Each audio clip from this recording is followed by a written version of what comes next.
Before I start, I would like to take a minute to warn that I will be covering the topics of addiction and overdoses, and for some, this may be a trigger.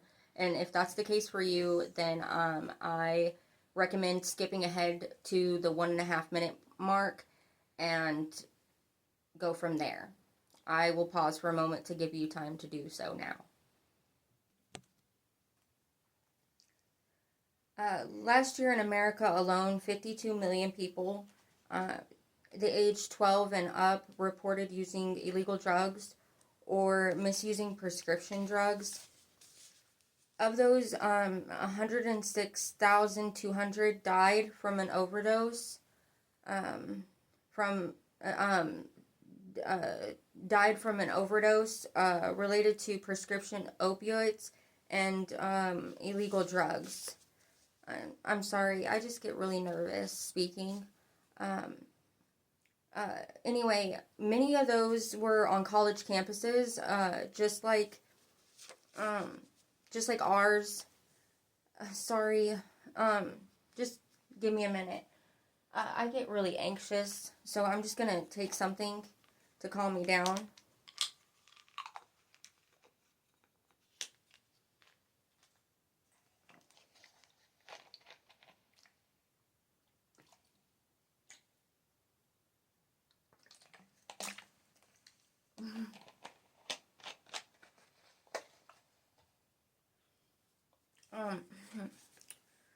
Okay, that should help. Sorry about that.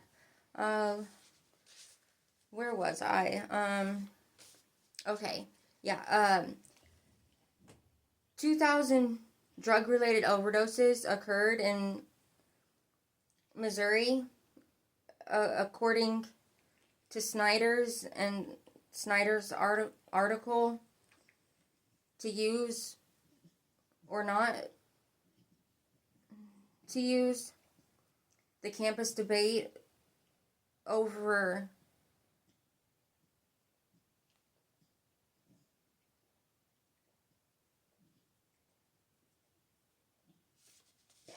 I just died. Hypothetically, of course. What you just witnessed was an act. I didn't actually take a pill or anything like that.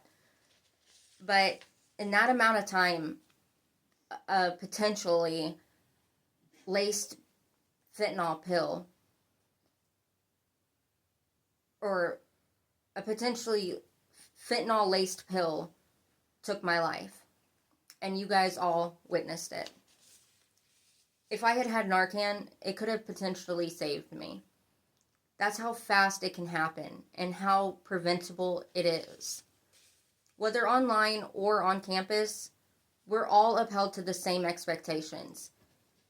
And we're a community, with the campus being the heart of that community. So, don't you want to live or be a part of a safe community for you and your fellow classmates? As a certified harm reduction specialist, I've had to talk to many people about Narcan and how essential it is in today's civilization.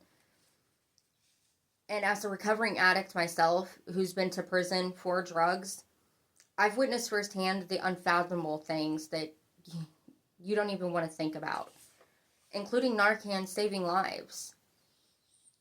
Like Officer White says in his article, Aiding or Enabling, no one is immune.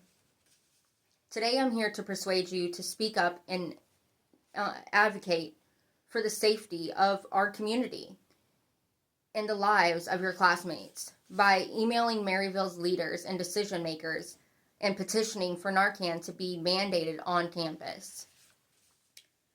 Today we'll be exploring what Narcan really is, the barriers keeping it off of our campus, and what you as students can do to help.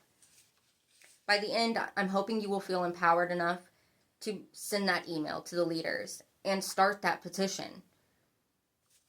Because your voice equals a life saved, according to Bazazi and their article, Preventing Opiate Overdose Deaths. For those who aren't aware of what fentanyl is, it is a man-made painkiller that is 50 times stronger than heroin and 100 times stronger than morphine. Let's begin by looking into what Narcan really is. Narcan is generic for naloxone and is used to reverse an opiate caused overdose, according to the Mayo Clinic. This is Narcan.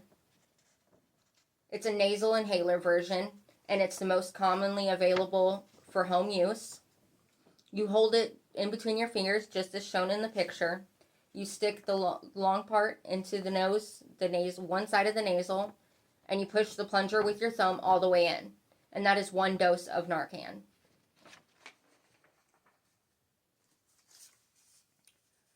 According to an article written for the Oklahoma University Law Review, written by Carr, over 100,000 die yearly from an opiate overdose, with a majority of them being between the ages of 18 and 35.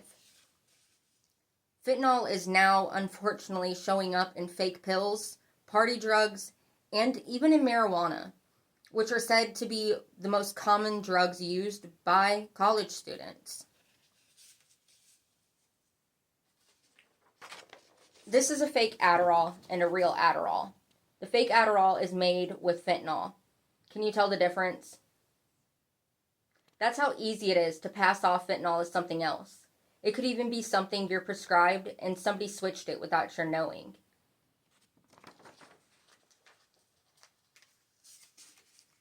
Narcan can be used to counteract these drugs laced with fentanyl. Unfortunately, most colleges don't carry them on campus here in Missouri. There are downsides to Narcan, such as it has to be used soon after the overdose occurs or it won't work. I mean, sometimes it's just too late. And there are side effects to Narcan, such as nasal dryness, congestion, inflammation, headaches, or pain in your muscles and bones. But there's a positive side to it as well. It's safe to administer even if you're not 100% sure that the overdose is due to an opiate, according to Vance in the same article previously mentioned earlier. So what's stopping colleges from keeping Narcan on campuses? To simply put, it's a lack of awareness and the stigma around Narcan and drug addiction. According to Snyder and Snyder in their article, To Use or Not to Use, many institutes are hesitant because of the liability issues and concerns with their public image. I mean, public image is important to a college. If you have a bad image, parents don't want their students to go there. There's also a big misconception with Narcan that Narcan enables drug use and discourages people from seeking treatment. But according to Slavestes, in a New York Times article, Moral Hazard has no place in addiction treatment, studies have shown that that's just not true. Currently, there are no laws in Missouri mandating colleges to keep Narcan on their campuses. They leave it up to the colleges themselves, which is why it's important to petition or email Maryville leaders to encourage it to be mandated on our campus and our communities. Cost is another barrier other than stigma, but both can be addressed. I mean, Narcan is $50 over the counter for a twin package of the nasal inhaler that I showed you. And a lot of schools are unaware that there are grants that will help pay to cover those fees. And as well as harm reduction programs to provide Narcan for free, such as MoSafe and Next, who will actually even send it in the mail to you. But believe it or not, Narcan is not the most powerful tool we have available. We are. There are many things students can do to help, and multiple options that can be implemented in Narcan distribution.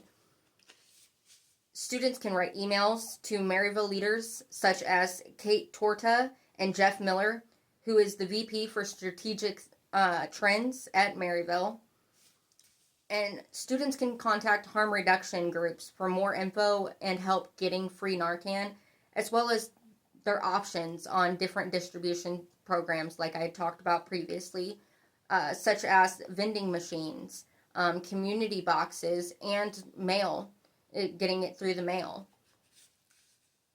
This is the moment to make a change and potentially save lives.